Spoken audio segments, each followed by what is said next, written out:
Battle of Kyiv perhaps would be going into the annals of wartime history as a battle that was not only fought by a conventional army, but the people of Kyiv. Leading from the front has been the mayor of Kyiv as well as his brother. And they are legendary athletes, world champions. And in fact, the morale of the people in Kyiv has been boosted by the Klitschko brothers here. Thank you very much for speaking to Republic Media Network. Let me straight away begin by asking you, when the war began, very few perhaps believed that Kyiv would not fall into the hands of the Russians. But we are entering the 50th day of the war. It is far safer than what we saw when we had landed in Ukraine. What do you think has actually helped the people of Ukraine, and how is it that you all fought the Russians in this battle of Kyiv? The Russians underestimate Ukrainian as first point, and simple explanation. The Russian soldier, Russian aggressor, fighting for the money. We are Ukrainian, defend our children, our family and our homes from aggressors. We don't want to live in dictatorship, in the country where there's no human rights, no press freedom, no European values. And you understand why everybody, whole world surprised how tough Ukrainian soldier, because you see the difference. Russians fighting for the money, we defending our families and our children. Was there a moment in the last 50 days or when the war was very close to Kyiv that you all thought that it's going to get very difficult? Was there a moment that you all were extremely worried? We were not prepared for this war. We didn't expect to be invaded by Russia. And obviously we were reacting on what was going on and happening. We didn't expect the brutality and basically the genocide of the Ukrainian population, with all the criminal side of this war. It's just not to describe with the words, especially in regards of infrastructure and civilians. We've seen it in the past 49 days, how Russian military forces have been, with cluster bombings, phosphoric bombs, destroying residential districts of Kharkiv, Bucha, Gostomel, Irpin, Borodyanka, Mariupol. And this senseless war is just continuing. And it's not just the destruction of the infrastructure of such big European country, but mostly importantly, this is destruction of life that must be stopped. The world is watching, and behind every crime there is first name and last name. And it's going to be documented, and justice will come. Mr. Mayor, as a media crew, as an international media crew, we have been to Irpin, Bucha, Gostomel. I've seen it in front of my eyes, the mass grave that we've witnessed.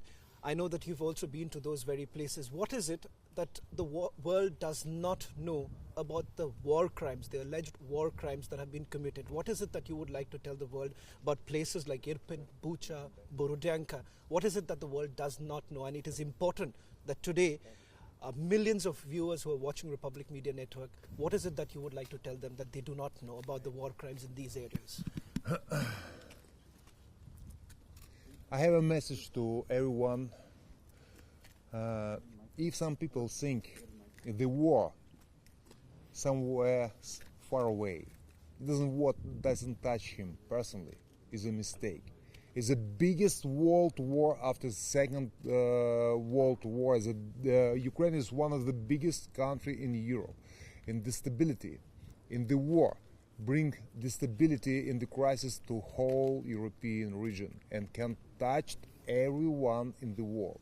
And that's why it's very important to stop the war, to bring back peace to Ukraine. And Russians talk about solution. Russians talk about compromise. I don't know what they talk about. Which compromise? We have to give up part of our territory? We ready to talking about compromise if Russian soldiers left Ukraine. The last Russian soldier left Ukraine. And its main message: stay with Ukraine, unity with Ukraine. To bring the peace back is a key for peace in our home country. It's very important. 40 million people live in Ukraine. So many refugees right now in Europe. And so many, it's drama. It's drama not just for Ukraine, it's drama also for Russians population. I hope it's very soon they understand that. After the sanction, after the bodies, sons, husbands, friends who came back died as bodies. And the coming question, which interest here? Ukraine always peaceful country where live peaceful people. We never was aggressive to anyone. This senseless war to make some idea of Putin to rebuild Russian Empire, to rebuild Soviet Union.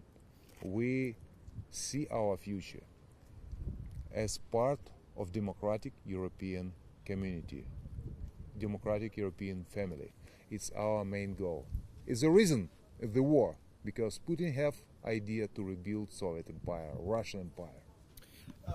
President Zelensky, in an interview to Republic Media Network, did actually say that the target of the Russians still remains Kyiv. If they fail in Donbass, perhaps Kyiv would once again be targeted. What's your assessment of the situation? Do you believe that the Russians are still targeting, or they will target Kyiv once again? It's not secret. Kyiv is capital, Kyiv is the heart of the country, Kyiv is symbolic city, and Kyiv always from beginning of the war was target and still target of Russian aggression. My colleague Mridul also wants to take a question. As you mentioned, Mr. Klitschko, about the sanctions, so just ask a question. The Europe has done enough, or the more has to be done? Well, It's never enough. As long as war still going on, we need support of the free world. We need support because our economy is down to nothing. War takes it all. So this support is extremely important on different stages: humanitarian, weapon, defensive weapon, and that must continue. Because if we fail, you're gonna fail too. We're connected in one ecosystem, and that's why it's important to receive this help. And thank you for the help that we got, but as I said, it's never enough. Now my question is that as a mayor of Kyiv, the city we are covering from the first day of war, we documented large scale of devastation. We have been to Irpin, we have been to Bucha, and we saw the devastation in Kyiv also. So what's your future plan to rebuild the Kyiv? first of all, we have to stop the war, bring peace back to our country, to our hometown. And after that, definitely we need to rebuild the Kyiv and bring normal life to our citizens. Kyiv is one of the largest city in East Europe. 3.5 million population before the war, and we have to bring normal life. It's cultural center, financial center. It's a lovely city with peaceful people who live here, and we need peace back. And after that, we have to rebuild our city, and we hope our partners help to us to do it as fast as possible. One more thing, my colleague mentioned that you are legendary champions, and as we know you as a champion or as an athlete, do you think that the Russians are excluded from the international championships or international organization? Is it right? It's right. It's right. It's right. Everyone have to feel the Russian government destroyed the principles, destroyed values. And if Russian population not agree with that, they have to pay painful price. And that's why the whole community, whole civil world tell to Russians, stop the war. What are you doing? But interest of Kremlin, interest of couple of people, the ambitions destroyed life of millions. And that's why unity around Ukraine, unity to bring peace back is very important. And thank you very much for everyone who proactive do it everything to stop the war. Let me bring my colleague Shah. Permit me to just ask you one final question, Mr. Mayor. That is, when we documented the war crimes in Bucha and Irpin, the same very night when our report was aired, the Russians called our report as propaganda. They called our filming of Bucha as nothing but handouts given by the Ukrainians.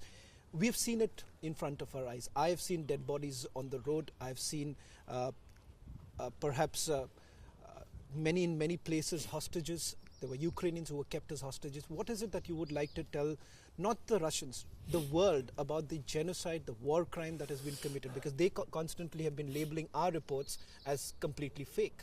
Russian propaganda always lied. Examples. 1994. If Ukraine was third country with nuclear weapons, we give up as goodwill for guarantee our independence and territorial integrity. Russian make a guarantee.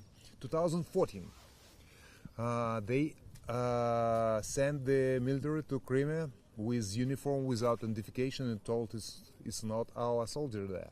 It was lie. And after that, Lugansk, Donetsk, Russians told it's no Russian military there. Right now, the Russians told it's not a war. It's special operation against military. And after that, they shooting with rockets apartments building, kill thousands and thousands civilians. And after that, they told it's fake. It's not true. Please. Don't believe in Russian propaganda. They zombed people. It's very important. Today is media, is main weapons. It's much more important than rockets, tanks and planes. It's very important. Objective and true information. And that's why it's good so many international journalists in Kyiv and can see by his eye what actually going on in our hometown, in our home country. A quick question. Is it true that the Russians have left behind their own soldiers? They've not taken back their dead soldiers? Because there have been multiple reports suggesting that they have not taken back their own soldiers with them. There are dead Russian soldiers lying on the streets of various parts of Kyiv. Is that true? Not in the Kyiv, and in districts I saw them by my eyes. Is true.